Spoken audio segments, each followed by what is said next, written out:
All right, so in video 1, we learned how to name the parent chain. In video 2, we learned how to name the substituents. So now we're going to learn how to put it all together to come up with the actual name of these alkanes. So how we go about constructing these names is we're going to number our parent chain. Okay, and the reason that we're going to do that is because that's how we're going to refer to the position of these substituents, right? So here I have a 5-carbon parent chain and a substituent that has 1 carbon. So that would make that a methyl group, a methyl substituent on a pentane parent chain. But the numbering is really important because that's how we're going to refer to the position of that substituent. So the actual name for this molecule would be 2-methylpentane, referring to the fact that the methyl group is on carbon 2. Likewise, with this carbon, we have 1, 2, 3, 4, 5. Here we have a methyl group that's located on carbon 3. So this is 3-methylpentane. Okay, and just note that the above molecules are actually constitutional isomers. You can show that they have the same molecular formula, but they have different connectivity of atoms, which is why they also have a different name.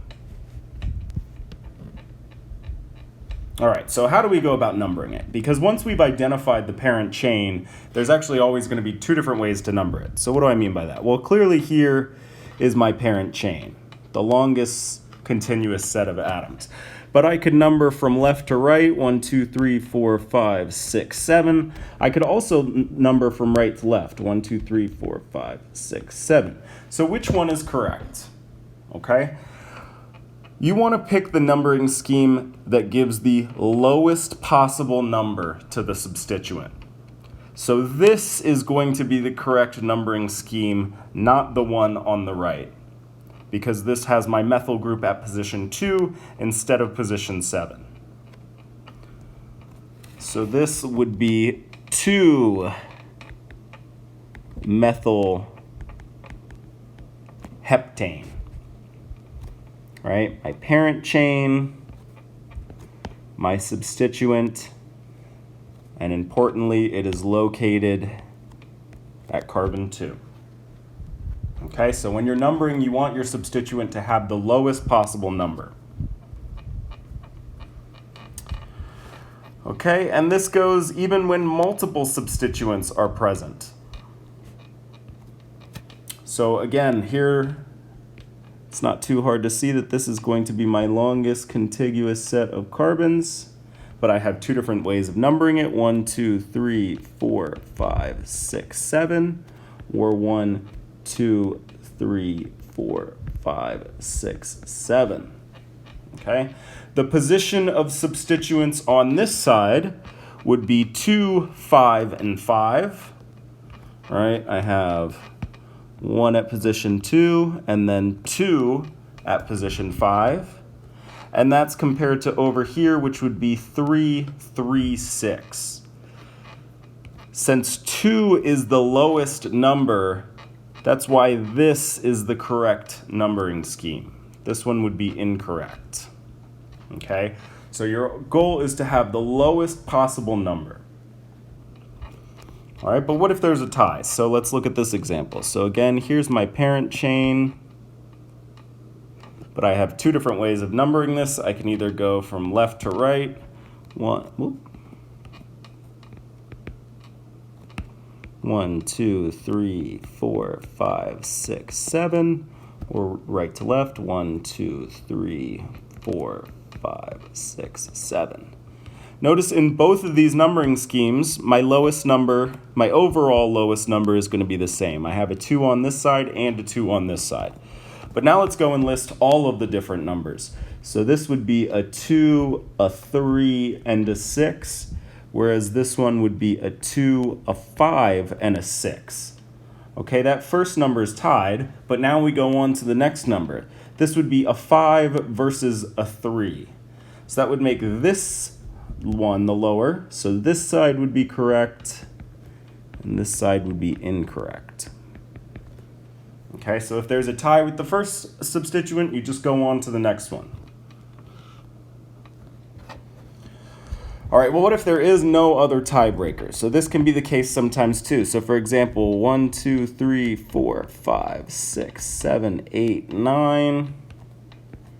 Versus I'm going to do the other way in blue. 1, 2, 3, 4, 5, 6, 7, 8, 9. Both of these numbering schemes are 4. Whoop, let's do a different color. Are 4 and 6, just like the blue one is 4 and 6. Okay, so there's a tie on in the numbering of all the different substituents. In this case, and only in this case, you're going to go to alphabetical order. So this substituent right here, this would be a 1-carbon methyl group. This substituent here is a 2-carbon ethyl group. Ethyl comes before methyl alphabetically. E comes before M.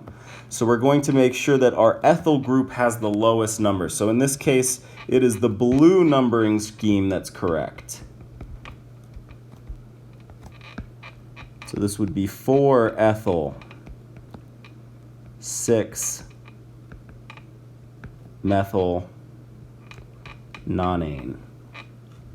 Right? Parent chain, and then each of my substituents. So only when there's a tie in both numbering schemes do you go to alphabetical order in order to figure out which one's going to get the lower number. Same rules are going to apply for cyclohexane. Okay, so in this one we have the choice of going 1, 2, 3 or 1, 2, 3. Well, here we would have a 1, 1, 3 for our substituents, whereas over here would be 1, 3, 3. So this is going to be the correct numbering scheme because 1 in the middle beats 3 in the middle, right? I got tied in the first instance when both of those were 1, so then I move on to the next one. And then you're going to put it all together. When you have multiple groups of the same substituent, I'm actually going to do a slightly different example. Let's do this one. Multiple identical substituents, you're going to have to put a prefix of di, tri, tetra, penta, etc. to account for them. So let's take a look here. So first of all, I have 1, 2, 3, 4, 5, 6 carbons in my parent chain. So what's my parent chain? It's a cyclohexane.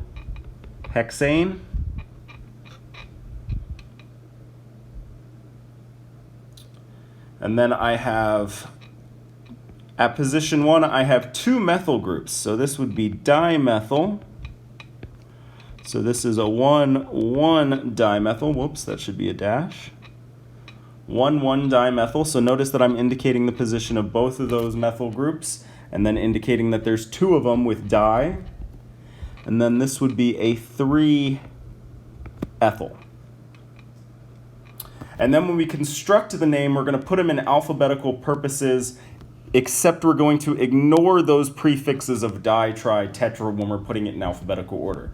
So actually, I'm going to just pay attention to the M. So the correct name for this would be 3-ethyl, ethyl because it comes first in alphabetical order, 1, 1 dimethyl cyclohexane. Okay, so again, let's just practice hammering this home. Notice that both of these molecules have 2 methyl substituents. So let me just go through a number 1, 2, 3, 4, 5, 6, 7, 8, 9.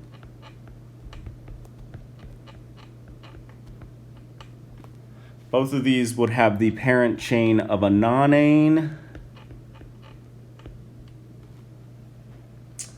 And they both have 2 methyl substituents, so they would both be dimethyl, but these are at position, the first one's at position 4, 6 dimethyl nonane, whereas the other one is 4, 4 dimethyl nonane.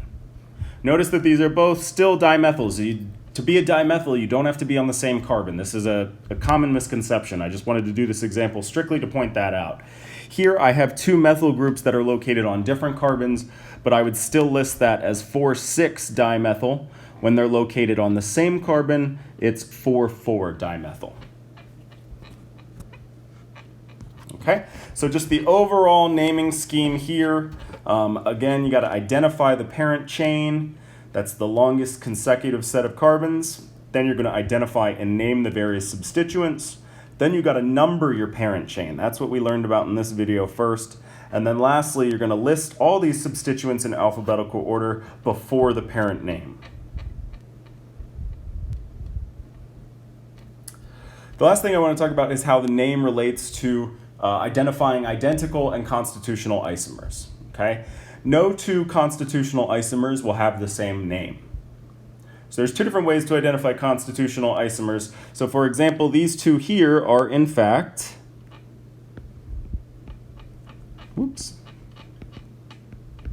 identical. And it might not look that way right off the bat because they're drawn differently. But if we take our little crooked compound here and then we rotate about this single bond, remember single bonds are all rotatable, we'd get this this form here, and then we take that and just rotate that in space, and we see that we arrive at that same molecule. Another way that we could have figured this out that's actually a little bit easier now that we know how to name things is to just name them. And if they have the same name, we know that they're identical. If they have different names, then we know that they're constitutional isomers, assuming that they share the same molecular formula. So in both of these, I would go through and number my parent chain, and then I would identify my substituent and name that, as well as its position, and I would find that both of these would be 3-methylpentanes. Same thing over here, a 3-methylpentane. So that's just another way that we can tell that these guys are in fact identical.